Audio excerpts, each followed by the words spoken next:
Hello everyone. Today I tried to open it or unpacking Vidaxl 10th. I think this brand not presented in the United States or Canada or Australia. This brand work exclusively in Europe or European Union.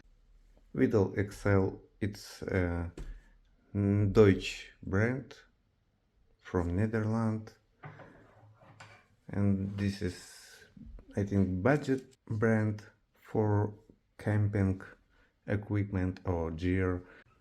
So I'm not hope for big quality or big impress from this product. Why I show you this video? Maybe some people will go for tourism in Europe, and if you will know this brand, I think it's good.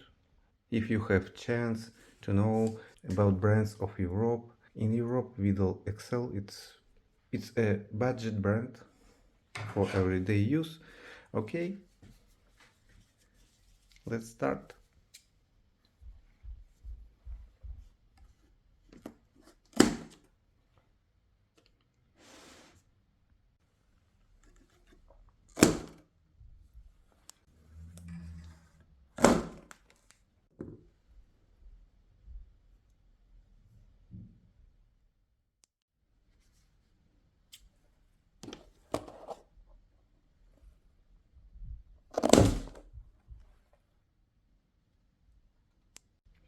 Okay, it's 63 centimeters. In inches you see 11 centimeters here, and here we have also above 11 centimeters.